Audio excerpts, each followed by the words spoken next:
Donald Trump's indicted coup effort and the intriguing exclusive video of Trump ally Roger Stone. Let's be clear, stakes is high this week because associates name-checked in the January 6th committee's report and deemed unindicted co-conspirators by special counsel Jack Smith got hit with racketeering and conspiracy charges in Georgia. It is legal accountability for people who may have hoped they were in the clear. And the video showing Stone talking about the elector scheme in the early days of November 2020 hints at more dots to be connected. That's the context for the massive reaction to the tape first aired right here on The Beat last night. The reaction coming from outlets across the media landscape to right here on MSNBC.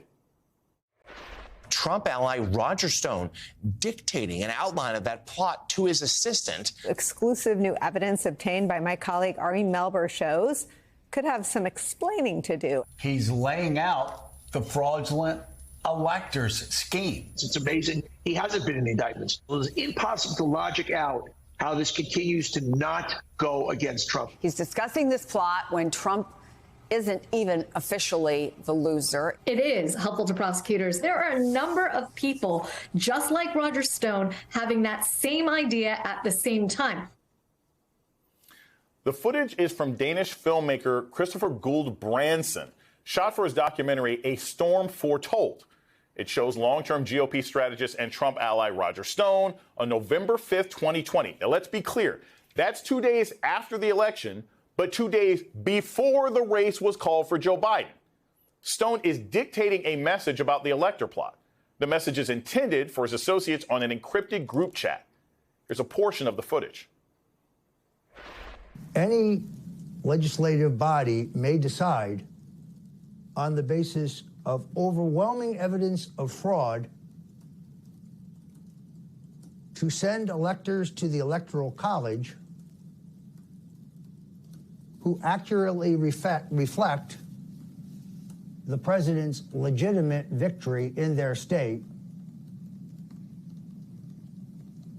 which was illegally denied him through fraud. We must be prepared to lobby our Republican legislatures.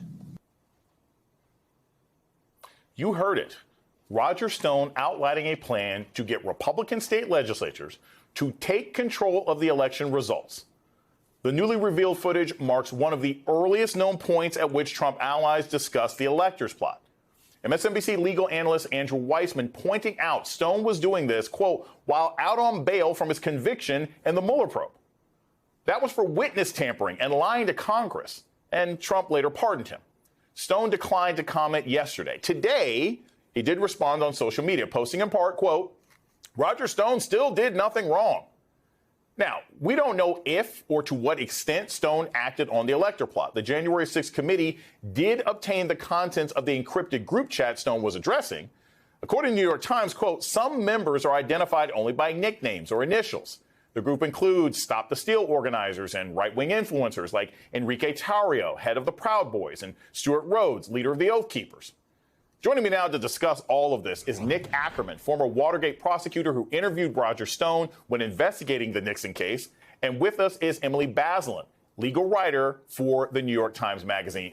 Thank you all so much for joining us today, because this is astounding. Nick, I just want to start with this. Given your history with Roger Stone, given what we now have him on tape saying, can you understand why he isn't a part of a new set of indictments? Or do you think that he might be sort of an unindicted co-conspirator? Do you think that he flipped? Like, how is that man still walking around free if he was still sort of engaging in something so blatant, even if we just revealed it again with this video? Well, I think the real problem here is that in the January 6th indictment that was brought in the District of Columbia by Jack Smith, he wanted to keep it really simple and had only Donald Trump as a defendant so he can get this to trial in January or February of this year. Now, with respect to Roger Stone, I guarantee you they've got something on him. I mean, just to give you a couple little tidbits, we know that Roger Stone was on Capitol Hill on January 5th, the day before the riot. He was hanging out with the very people that you just mentioned in that group chat, the Proud Boys and the Oath Keepers. In fact, he was photographed with 3 of the Oath Keepers who have pled guilty to seditious conspiracy and have agreed to cooperate with the government. None of those witnesses, those 3 witnesses have not been called in any of the Oath Keeper trials. And I think the logical reason is probably they're saving those people for Roger Stone. If they had had them testify in the original trials, they would have had to turn over all of his statements and reveal what they have said about Roger Stone. So my sense is that Roger Stone's day is coming. Buckle up your seatbelt and just sit and wait.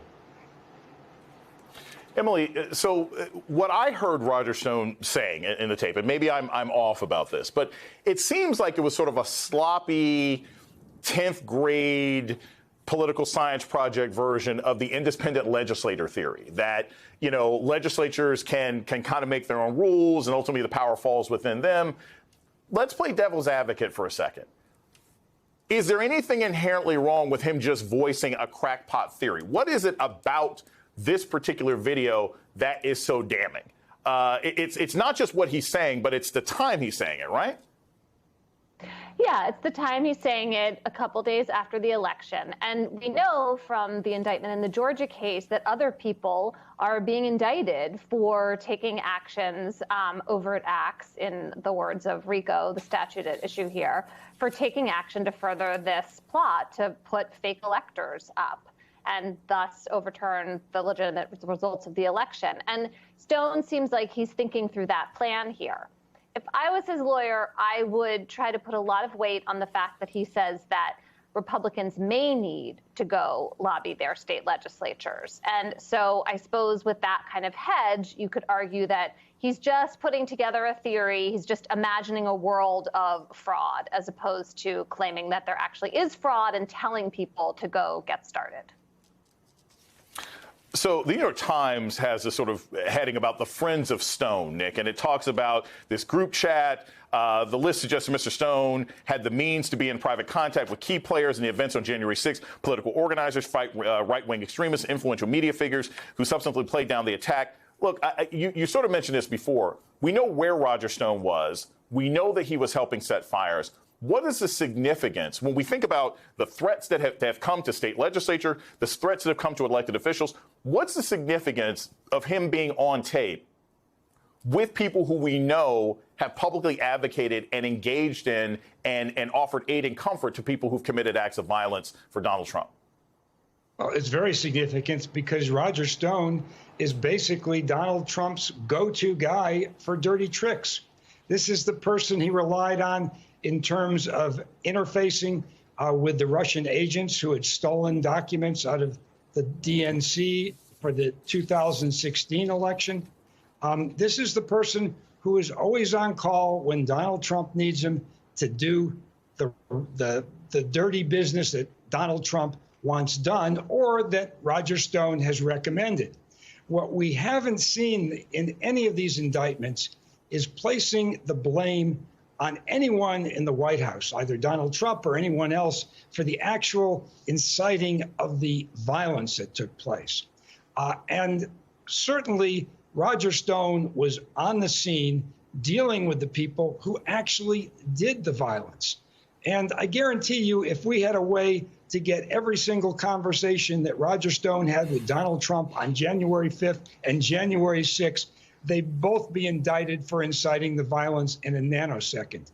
The problem is you can't always get that evidence. They were communicating through encrypted means.